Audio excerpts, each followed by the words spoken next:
It only goes on one way. If you can't get it installed, then I think you need to go back to elementary and work on identifying shapes. I think we got past that point, right? It's crazy how certain people is just grown, got 4th grade education.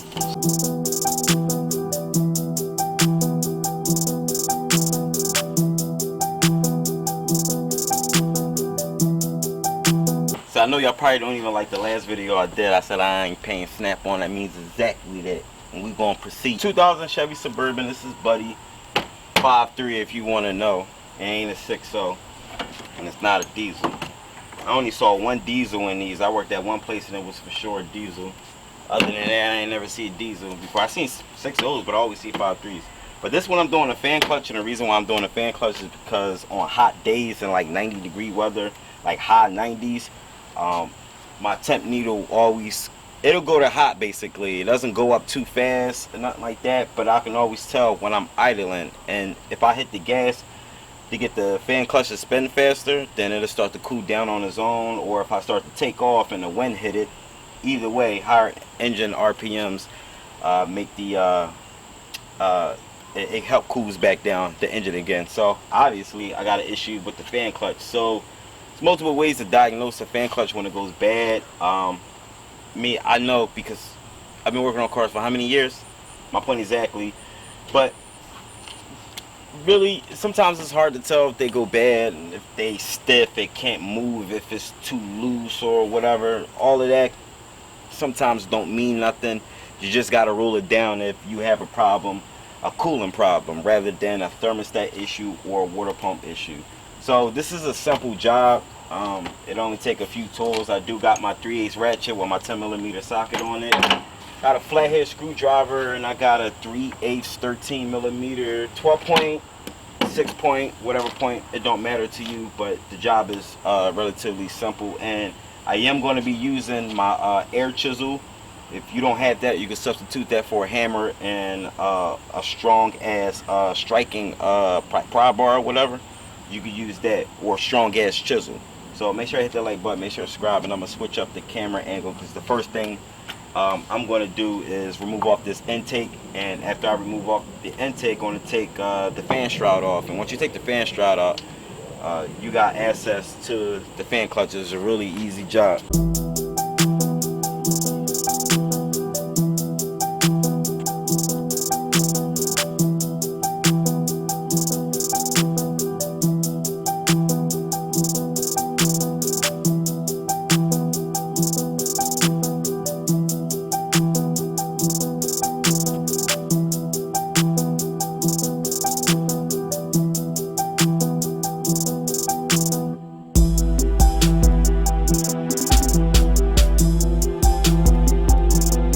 Alright, first up, do this intake boot. I guess wherever you want to separate it, but I like to do it from the throttle back to the air box. Simple screw clamp, can't mess it up. And make sure you unplug too your mass airflow sensor.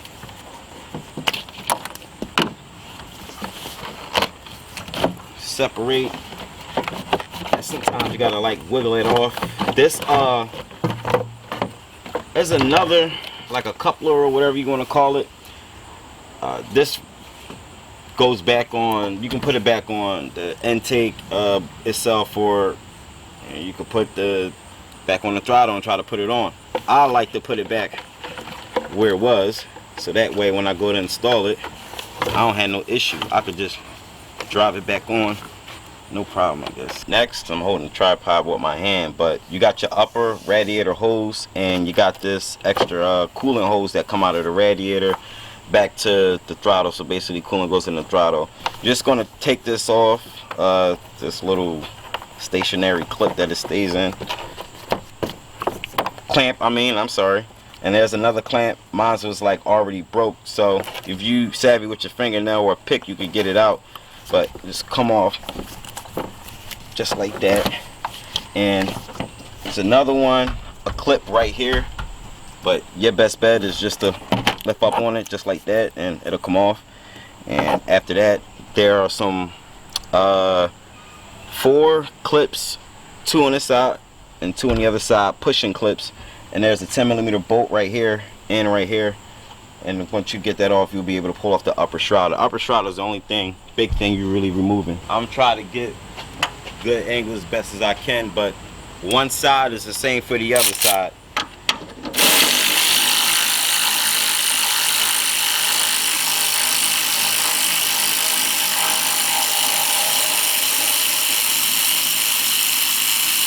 Y'all probably talking shit about my ratchet too. I ain't like y'all who got money. Y'all got there. Y'all wasting money on snap-on tools and shit. This shit get this job done just the same and cheaper.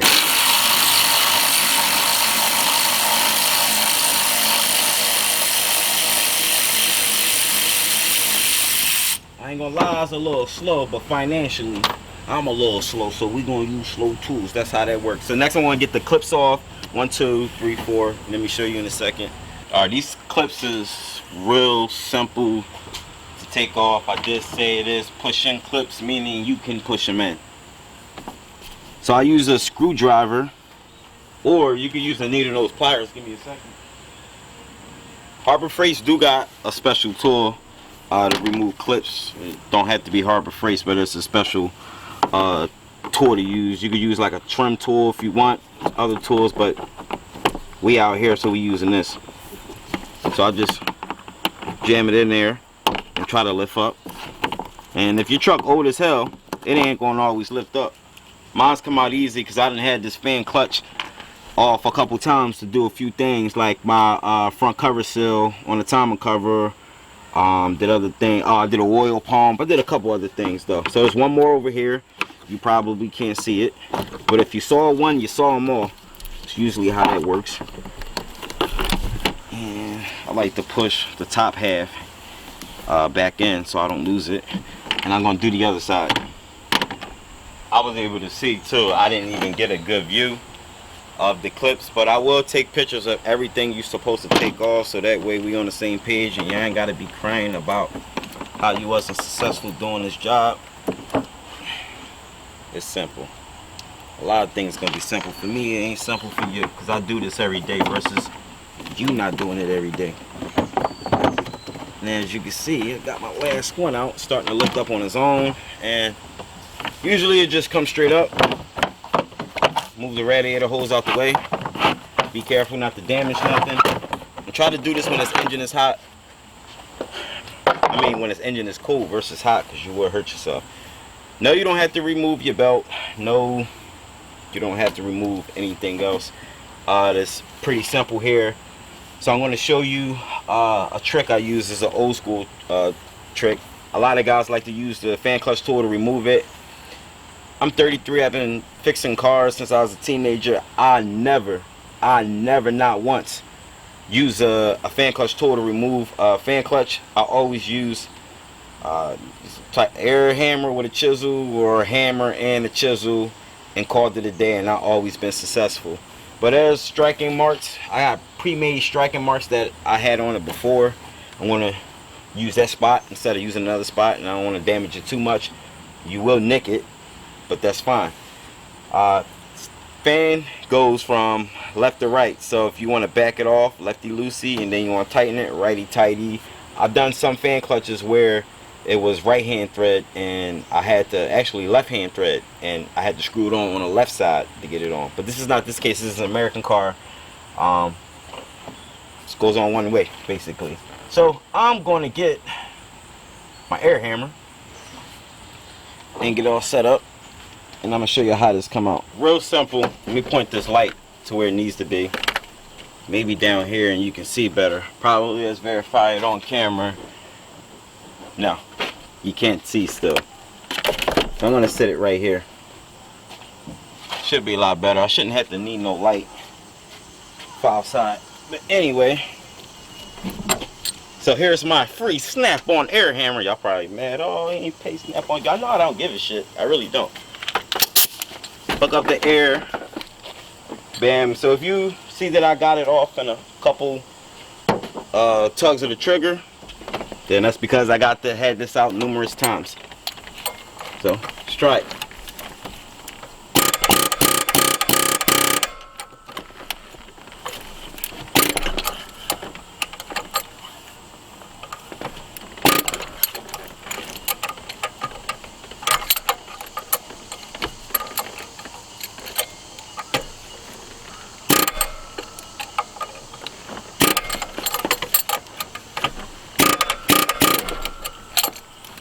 May not work. I'm not budging. Whoops. Spoke too soon. So I don't need that until I tighten it. I hit it a few times. So I did say lefty, loosey, righty, tighty. So just spin it off to the left. And she'll literally fall out unless you want to catch it. Me, it's going to fall out because I don't give a shit. Make sure your threads for the water pump pulley is Gucci. They ain't Gucci.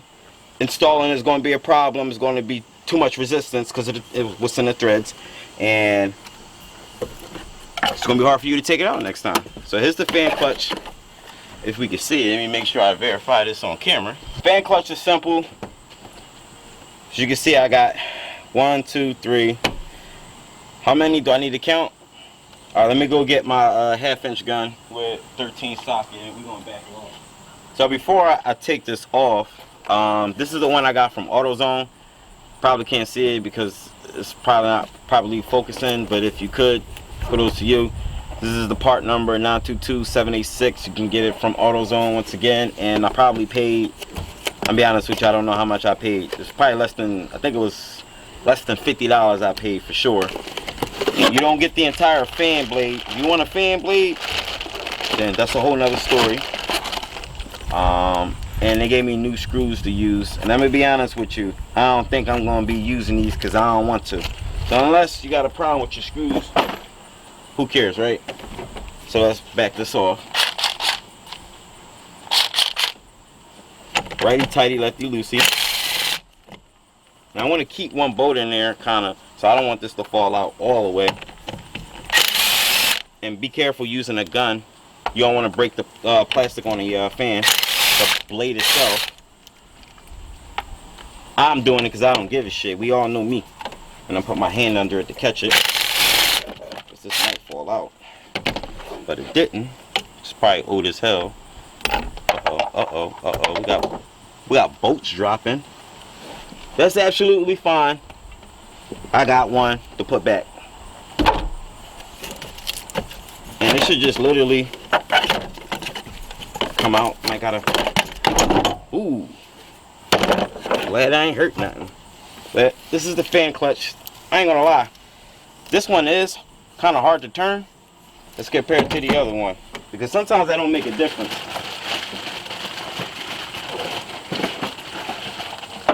Alright, let's turn this one.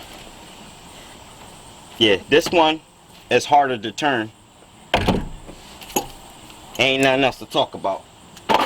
But I know they get tight on its own. So that's why I'm saying, that's why I said sometimes it really don't matter. I just know from when the car overheats. You probably want to know your torque specs on this. We all know me, I don't fucking use torque specs. I just put the shit on and call it a fucking day, basically. I've been fixing cars for how long? Exactly, so I don't have to explain myself to certain people. If you that fucker that breaks stuff, for sure, you definitely need to tighten, torque it down. Because clearly you got a problem. I was there before. I remember when I used to break everything, but I don't now. I'm professional. I do need to get, socket drop. I do need to get another bolt out the kit. And I know y'all like, why don't you use all 4? Matter of fact, I'll just use all 4 right now so y'all can shut the hell up. Because I know y'all gonna get on my nerves about that shit. Something for else y'all to talk about. Now, like, Leek, why you talk like that? If you've been on YouTube long as I've been on YouTube, you could say out your mouth. Sometimes motherfuckers get on your nerves. That y'all do. Let me put 2 just to start it. And they gave me washers with this too. So, it only goes on one way. If you can't get it installed, then I think you need to go back to elementary and work on identifying shapes. I think we got past that point, right? And it's crazy how certain people is just grown, got 4th grade education. It's not a good thing. And these are 15, so I guess I can't use the socket I had, so let me go get another one. So it's a 16. And this is how I tighten it. So you can hear that gun click, you stop. Because this gun is too damn strong. Snug it.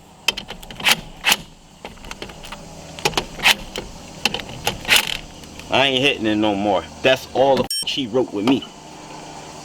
If you don't know what Murder She Wrote is, You will never understand that phrase. You're just too stupid and young. Go do your research. So if you want to put lube the threads up, clean the threads up, the best thing I can offer you is just to clean the threads up. But if you Gucci, then you can proceed. So righty tighty, lefty loosey. Just spin a motherfucker on. Just like that. Bam. Take your air hammer and you're just going to hit it a few times just so it can be a snug fit. And with the engine speed and everything, this bitch will be tight regardless, so you don't have to worry about it backing off. That's if you've been fixing cars long enough like me to understand what the hell I'm talking about, right?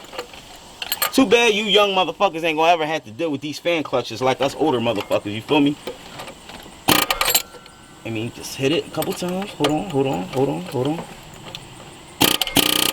See it moving, hold on. Hold on.